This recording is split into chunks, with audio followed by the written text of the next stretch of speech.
영어와 수학, 자연과학, 그래도 조금은 과학적으로 알고 말하자. 머스터디넷 고혁준 선생입니다. 고쳐보자 9째 시간입니다. 정확한 독해는 꼼꼼하게 문법적으로 맞춰서 해석해야 될까요? 아니면 대략 빠르게 문맥에 맞춰 해석해야 될까요? 정답은 대략 문맥에 맞춰 해야 하는 겁니다. 인간에게 주어진 시간은 한정되어 있죠. 최대한 빨리 읽어야 많이 읽고 많은 정보를 취합할 수 있습니다. 그래서 영어는 어떻게 보면 통계적 접근을 통한 맥락을 잡는 겁니다. 영어를 문과로 보시는 분들에게 몇 마디 하고 그리고 더 강의를 진행하도록 할게요. 아리스토텔레스의 질문은 왜 물체는 땅으로 떨어지나요? 라고 자문합니다. 그리고 그거에 대한 스스로의 답변은 물체가 지구와 하나가 되고 싶으니까, 다시 말해 서로 사랑해서. 두 번째 아리스토텔레스의 질문은 왜 움직이는 물체는 정지하는가요?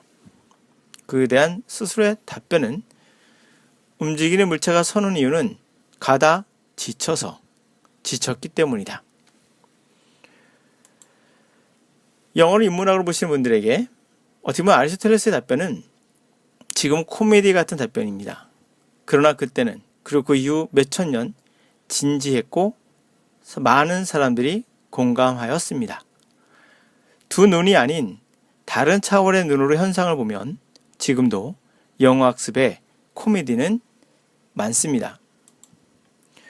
영어와 수학, 이것은 자연의 언어죠.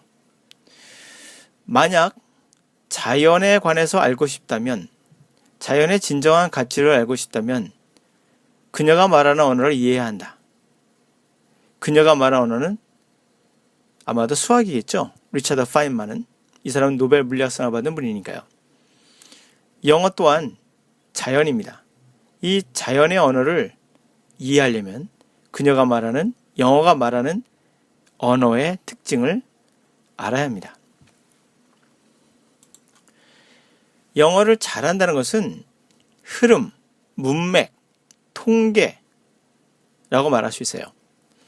모든 물리 법칙, 자연의 법칙은 수학적으로 완벽하게 정확한 것이 아니다. 통계와 대략이라는 것을 발견할 것이다. 이 말은 존 휠러라는 이론 물리학자면서 아인슈타인의 공동 연구자였던 위대한 물리학자가 했던 말입니다. 자, 우리가 알기로는 수학은 분명 완벽하고 정확한 거라 생각해요. 그러나 이분은 그것이 아니라 통계와 대충이라는 겁니다. 영어의 본질은 어찌 보면 통계와 대략입니다. 이 대략이란 말은 흐름, 대략적인 맥락을 이야기하는 거죠.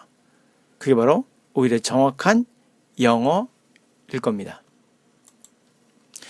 영어는 빨리 흐름을 타야 정확한 문맥을 잡을 수 있다.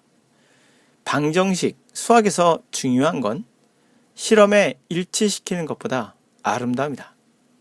자, 이 말을 한 분은 폴 드렉이라는 양자물리를 탄생시킨 사람으로 슈레딩거와 함께 노벨상을 받은 분이죠.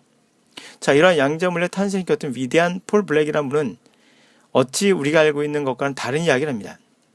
방정식 수학에서 중요한 건 일치가 아니라, 정확한 것이 아니라 아름다움이다. 영어라는 자연은 문법에 일치시키는 것이 아닙니다. 주변과의 조화죠. 바로 흐름입니다. 주변을 빠르게 파악하는 흐름, 그게 영어를 잘하는 거 아니겠는가? 그러므로 자연과학과 영어는 같은 거라 생각합니다. 자, 문법적으로 우리가 대명사가 중요하다는 그런 강의가 많습니다. 이거 말고도 문법적인 것을 강조하는 경우가 많죠. 과연 그러한가? 우리가 조금의 실수도 용납할 수 없는 것인가? 그렇게 야박한 것인가? 흐름을 타는 게 중요한 것이 아닌가? 뒤에 있는 문장 한번 여러분이 직접 해석해 보시고 그리고 한번 들어보세요. 자, 해석하셨다 보고 그러고 들어가겠습니다. There is healing power in flowers and trees, fresh air and sweet smelling soil. 힐링 파워가 있습니다. 힐링의 능력이 있어요. 꽃과 나무와 신선한 공기, 달콤한 향기가 나는 토양. Just walking through a garden or for that matter, seeing one out your window can lower blood pressure, reduce stress, and ease pain. Just walking, 단지 걷는 것만으로도, 가든을 걷는 것만으로도, 정원을 걷는 것만으로도, 또는 for that matter, 그러한 점에서 seeing out window, 창밖으로 뭔가를 보는 것만으로도 혈압을 낮추고 스트레스를 줄이며 고통을 덜어줍니다. 자, 이 해석에서 내가 슬쩍 넘어갔던 one, 가든일 겁니다. 정원을 걷는 거, 그러한 창밖으로 정원을 보는 것도 그것 또한 혈압이나 이런 것들을 낮춰주는데 도움을 줄 수 있다는 거죠. 정확한 해석 맞습니다. 이렇게 하는 것이 틀리진 않아요. 그러나 이렇게 꼼꼼하게 one이 가리킨 것을 찾아가며 해석한다는 것은 굉장히 굳이 이렇게까지 해야 되는 것인가? 사실 이것은 많은 문장을 통계적으로 본 사람들은 느낌으로도 알 수 있어요. 단지 앞에 보면 꽃과 나무와 이런 것들이 힐링 힘이 있다.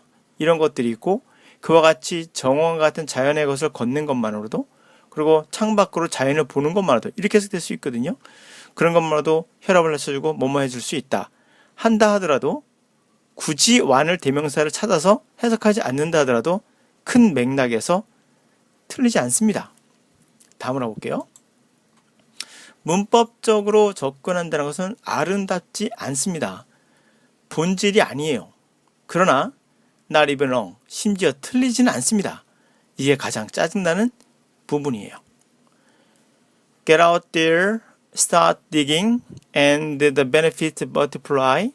Get out there, 밖으로 나가서 start digging, 땅을 파요. 그러면 benefit, 어떤 여러 혜택들, 이득들이 multiply, 증가할 겁니다. While it may be basic and even old-fashioned, using gardening as a healing care, a health care tool is blossoming. 그것이 베이직하고 기본적인 거고 심지어는 올드한 거겠지만 요즘 가드닝을 헬스케어 도구로 이용한다는 것이 꽃이 피고 있습니다. 여기에서 플라워와 아까 읽었던 나무, 신선한 공기, 향기로웠던 토양이 아까 스트레스를 줄여줬다는 거 기억나시죠? 근데 이것을 가드닝을 그러한 헬스케어 도구로 사용한다는 거잖아요. 이렇게 앞에 있던 꽃과 나무와 향기, 정원 걷기 뭐 이런 것들이 머리에 잔상에 남아있으면 흐름을 읽고 정확하게 해석할 수가 있어요. 아, 결국에는 자연과 함께 하는 건데 그 자연을 정원으로서 도구로서 이용하는구나. 정원을 자연의 도구로 이용하는구나. 를 대충 알 수 있겠죠. 자, 인생의 시간은 누구나 같습니다. 누가 정보를 빨리 취득하느냐에 달려있죠. 그게 누가 더 잘하느냐에 될 것이고요. Newer remodeled hospitals and nursing homes increasingly come equipped with healing gardens where patients and staff can get away from the barren indoor surroundings. 새롭고 리모델링된 하스피럴, 병원과 너싱홈, 요양원들이 점점 어떻게 옵니까? equipped with, 갖춰져요. 힐링 가든을 갖추게 되었고 그곳에서 페이션트와 스태프들은 게러웨이 빠져나올 수 있었겠죠? 배런하고 인도한 환경에서요. Many also offer patients chance to get their hands dirty and their minds engaged in caring for plants. 많은 이들이 또한 페이션트에게, 환자에게 찬스를 주는데 그들의 손을 더티하게 만들고 그들의 마음은 엔게이진에서 케어 포한 플랜트, 식물을 케어해주는 쪽으로 엔게이진이 중요하다는 알아가시겠죠. 물론 엔게이진은 참여하다, 관여하다죠. 그들의 마음을 식물을 케어하도록 관여하게 함으로써 제공해 준다는 거예요. 자, 이것만 딱 보시면 줄쳐 있는 문장만 딱 보신다면 아, 이거는 식물을 재배하는 어떠한 방법이 아닐까라는 그렇게 나올 수 있겠죠. 물론 정답은 아닙니다. 근데 앞에 있는 문장과에 빠르게 보면서 정보를 취득했다면 이 흐름, 맥락, 그리고 남아있는 잔상들이 있다면 이것이 그것이 아니라는 걸 알 수 있어요. 제가 노랗게 썼던 거 한번 보세요. 힐링 가든 나섰죠? 꽃과 향기 이런 것이 치유력이 있고, 그래서 병원들이 힐링 가든을 많이 만들 도구로 사용하고 있고, 정원을 걷는 거, for the matter, 그러한 점에서 또 창밖을 또 봐주는 것도 도움이 되고, 창밖을 봐주고 정원을 걷는 거, 그리고 손을 더럽히는 거, 그리고 나무를 돌보는 거, 다 같은 개념이죠. 이러한 것들이 하나가 되는 거죠. 아, 그러니까 자연과 함께 하는 게 힐링에 도움이 되는구나. 근데 특히 자연 중에서도 정원을 사용하는 거란 얘기죠. 정원을 만드는 거란 거죠. 그러므로 정답은 힐링에 힘이 있다는 거죠. 정원 가꾸기. 이걸 정원을 가꾸기를 자연과 함께 하는 거 하더라도 정확한 의미에서는 그렇지만 그래도 얼추 비슷할 수 있겠죠. 그러나 식물을 키우는 어떠한 방법, 뭐 이런 것은 아니란 거 알 수 있겠죠. 자, 영어와 자연과학. 영어는 자연이 또 영어가 말하는 언어를 알아야 합니다. 아름다운가를 생각하셔야 돼요. 두 번째는 영어를 잘하려면 아름다운가. 그러니까 주변의 문맥과 주름의 흐름에 잘 어울리고 있는가. 2번, 대략적, 통계적인가. 흐름을 타야 된다. 다시 말하면 많은 꼼꼼한 독해보다 많은 지문의 독해를 통해서 여러분들은 통계적인 데이터를 쌓아두시는 게 훨씬 더 좋습니다. 그러므로 흐름을 탈 수 있습니다. 이건 더 빠르게 해석하는 방법이고요. 오히려 정확한 해석을 통계적으로 잡을 수 있습니다. 자, 이제 마무리해 볼게요. 영어와 아리스토텔레스. 정확한 해석을 요구하는 문법주의자들에게 더 이상 코미디 같은 지구와 사랑에서 낙하한다 라는 말로 사람들에게 공감을 얻지 않았으면, 물론 아리스토텔레스의 그 말도 몇천 년을 공감했으니 쉽지는 않을 것 같습니다. 네, 지금까지 머스터디넷 고혁준 선생이었습니다. 고맙습니다.